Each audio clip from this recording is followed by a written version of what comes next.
নমস্কার বন্ধুরা, সবাই কেমন আছেন? আশা করি ভালো আছেন। আমি মামনি কিচেনে সবাইকে স্বাগত। পুরো ভিডিওটা দেখার জন্য অনুরোধ রইল।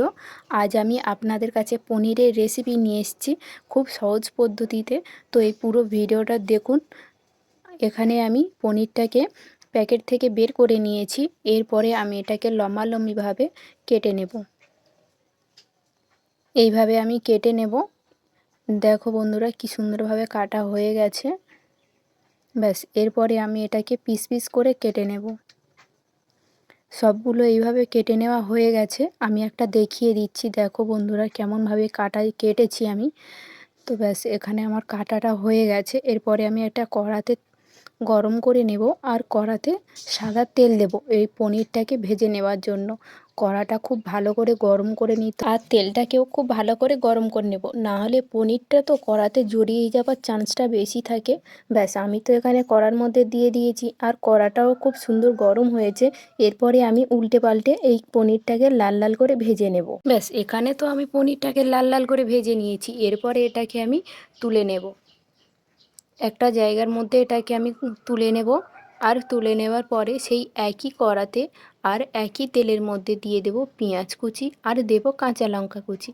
পেঁয়াজ কুচি আর কাঁচা লঙ্কা কুচিটা দিয়ে খুব ভালো করে তেলের উপরে আমি এটাকেও ভেজে নেব। এগুলো তো আমি খুব ভালো করে ভেজে নেব।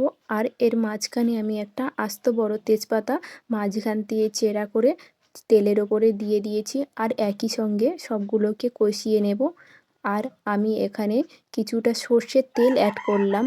আর আগে থেকে কেটে রেখেছিলাম টমেটো পিস পিস করে, সেই টমেটোটা দিয়ে দেব। দিয়ে আমি আবার এই তেলের মধ্যে খুব ভালো করে কষিয়ে রান্না করে নেব যতক্ষণ টমেটোটা গলে যাচ্ছে।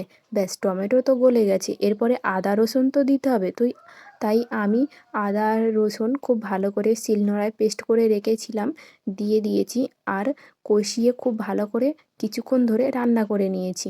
তারপর এখানে আমি দিয়ে দেব হলুদ গুঁড়ো আর লঙ্কার গুঁড়ো। আমি একটু লঙ্কার গুঁড়ো একটু বেশি দিয়েছি, আপনারা যে যেমন খান সেইভাবেই লঙ্কার গুঁড়োটা দেবেন। ব্যাস, মশলাটা পুড়ে না যাওয়ার জন্য আমি দিয়ে দিয়েছি একটু জলটা দিয়ে খুব ভালো করে এটাকে আমি কষিয়ে রান্না করে নিয়েছি।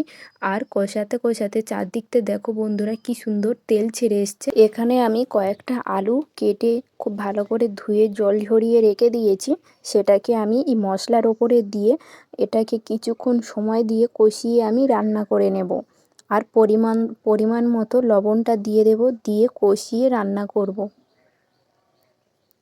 আর আমি আগে থেকে পোস্ত বেটে রেখেছিলাম, সেই পোস্তটা দিয়ে দেব।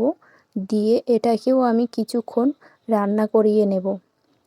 আর হ্যাঁ, আমি মাঝখানে জিরে বেটে রেখেছিলাম, জিরে দিয়েছি, বাট এখানে দেখানো হয়নি। ব্যাস, এগুলো সব আমার কষিয়ে রান্না হয়ে গেছে। এরপরে আমি পরিমাণ মতো জল দিয়ে এটাকে আমি আলুটা সেদ্ধ হতে দেব। কিছুক্ষণ রান্না করে নেব আমি। তরকারিটা প্রায় হয়ে এসছে, আলুটাও বেশ ভালো সেদ্ধ হয়েছে। এরপরে আমি পনিরটা দেব। পনিরটা দিয়ে কিছুক্ষণ রান্না করে নেওয়ার পরে আমি এটাকে নামিয়ে নেব। একটা জায়গাতে নামিয়ে নিতে হবে। ব্যাস, আমার তো পনির রান্না হয়ে গেছে। কে কোথা থেকে দেখছেন ঝটপট কমেন্ট করে জানিয়ে দিন। আর চ্যানেলে যদি নতুন হয়ে থাকে তাড়াতাড়ি সাবস্ক্রাইবটা করে দিন।